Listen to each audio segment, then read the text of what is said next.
Pemirsa, rekapitulasi suara pemilu 2019 sudah rampung, hasilnya juga sudah diumumkan dan sekarang KPU mempersiapkan diri untuk menerima gugatan hasil pemilu di Mahkamah Konstitusi nantinya. Persiapan ini atau gugatan pemilu ini baik untuk Pilpres, Pileg dan juga untuk pemilihan DPD, dan persiapan yang dilakukan KPU diantaranya adalah mempersiapkan dokumen-dokumen terkait dengan pemilu dan juga mempersiapkan tim hukum yang berasal dari eksternal pemilu, karena memang ada pihak yang tidak menerima penetapan hasil rekapitulasi pemilu 2019.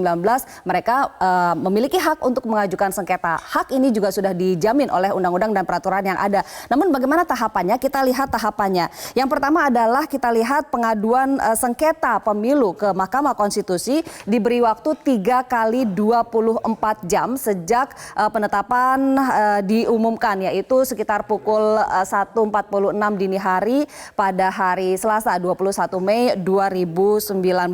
Jika diberi waktu 3 hari, 21, 22, 23, 24, artinya sampai 24 Mei dini hari diizinkan untuk mendaftarkan sengketa pemilunya. Nah, terkait gugatan sengketa Pilpres ini sendiri tidak ada ambang batas selisih suara dalam pengajuan sengketa. Artinya berapapun selisih suara ini bisa mengajukan sengketa untuk pemilu.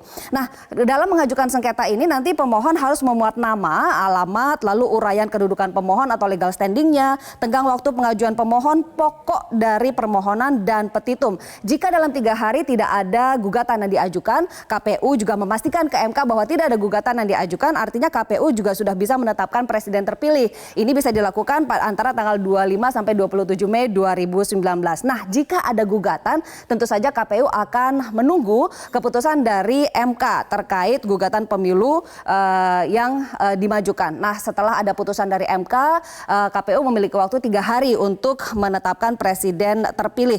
Kita lihat untuk MK sendiri punya waktu maksimal 30 hari kerja. Jangka waktu untuk menyelesaikan PHPU oleh MK sejak PHPU diregistrasi secara lengkap.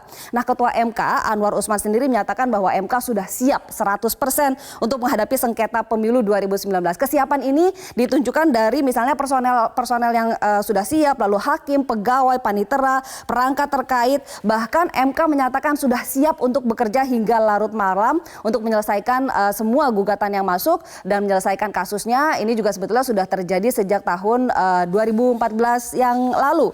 Dan kita lihat jika nanti PHPU dinyatakan sudah lengkap, artinya sudah masuk ke dalam buku registrasi perkara konstitusi dan sudah ada pemeriksaan kelengkapan, artinya PHPU dinyatakan lengkap, maka digelarlah sidang perdana yang agendanya untuk pemeriksaan saksi dan juga alat bukti. Nanti Hakim Konstitusi menggelar rapat permusyawaratan hakim pada tanggal 23 sampai 26 Juni 2019.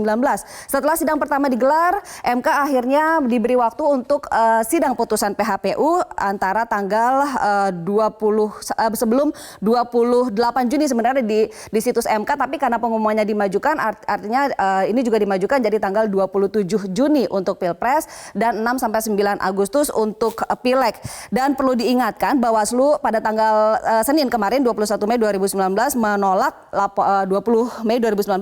laporan BPN atas dugaan kecurangan pemilu yang katanya terstruktur, sistematis dan juga masif karena modalnya adalah link berita dan juga kurang dari 50 wilayah. Nah, untuk memajukan gugatan sengketa pemilu sebaiknya bukti dan saksinya diperbaiki lagi. Kita masih akan mendiskusikan lebih jauh mengenai sengketa pemilu 2019 setelah jeda pariwara.